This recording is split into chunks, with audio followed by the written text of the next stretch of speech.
Hello everyone, welcome to the highly anticipated, long-awaited, physical, therapeutical first look at the Vive knuckles. You guys have no idea how many takes it took me to get that right.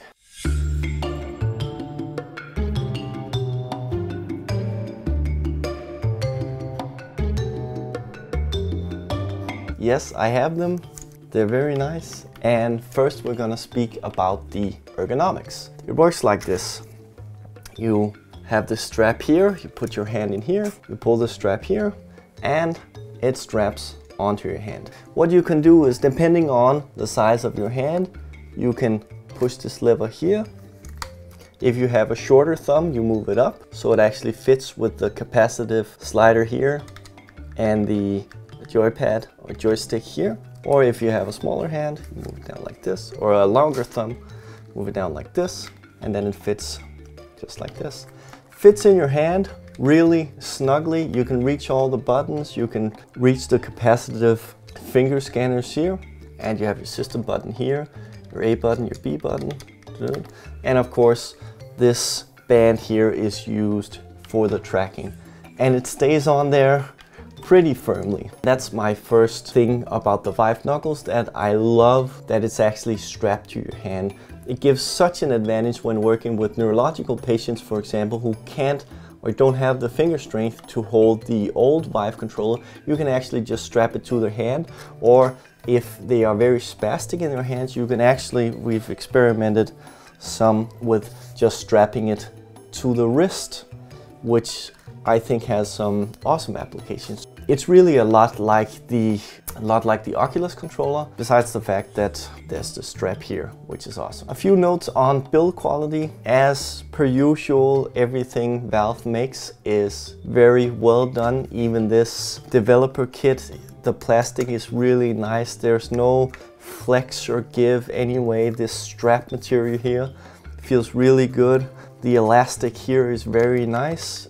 Overall, a very nice build quality. I would say that handling wise, it's a bit different than the original Vive ones.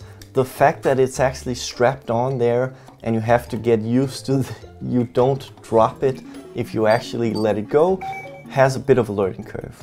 Once you get used to it, it helps the immersion that you're actually grabbing onto things, but you need to get used to actually being able to let go of the controller and it not falling out of your hand.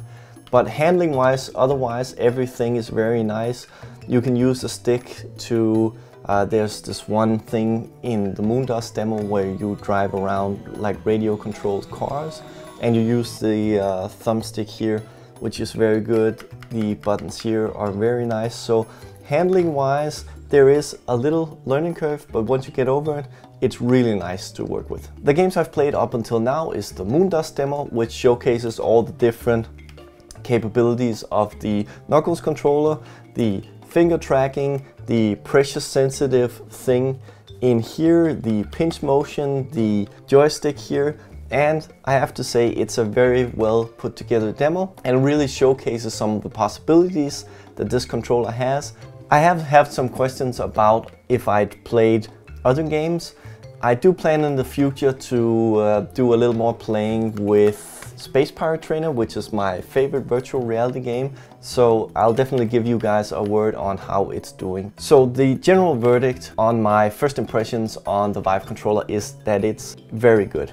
Even though it is very reminiscent of the Oculus controller, I think they, as usual, one-up Oculus with this controller. And no, I am not being paid by Vive to say this. I really think this is very good. The thing that I like especially about this is the pressure sensitivity here built in the controller itself. I've been raving about it for a long time, but once I actually got to try it, I got a sense of how finely it actually measures pressure and how good, when the tracking actually works, it actually tracks the fingers. So using this for hand training, as I've been saying, is very exciting because we can measure varying degrees of pressure, i.e. hand strength with this controller. And this will be very good to measure the progression of neurological patients. The things that I don't like about the Knuckles controller up until this point is that the hand tracking can get a little sketchy. And bear in mind, it's very good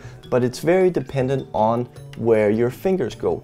So your fingers have to actually very precisely touch the different capacitive zone of the controller, and that means if you don't get it dead on, the finger tracking is not going to work very well. So for me, I have a rather small hand, and when I move it into place, you can see that there's a little space here that's not covered by my pinky here, and that means that the motion controller or motion tracking for my pinky is not very good unless I actually actively commit to moving my hands in the right place. So I don't know how Valve intends to solve this. I like the adjustability of this. This will actually, I think, solve a lot of problems. But the finger tracking, well as it works, needs to accord more to the zones. I don't know if you can do like a software update where you can actually move the zones, but that's something, that's the only thing that I actually noticed that wasn't like up to what I consider Valve, like the highest bar of quality that I actually deliver. Overall, I really like this controller. The tracking, as usual, flawless as it is with the Lighthouse setup. It was easy to set up. You just run a version of Steam Beta to get access to the controller, and everything was set up within, I think, 10 minutes. I really like this controller, and I'm crossing my fingers that Valve puts it out with some kind of standalone headset, because with this controller, I think that would be like a killer combo. I can't wait to develop more for this, because I think it's awesome.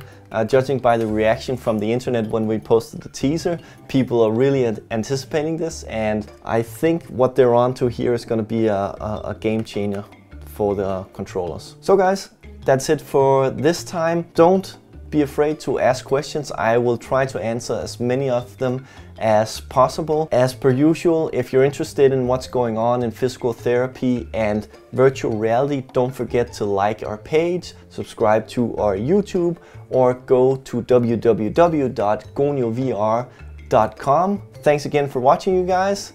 See you soon.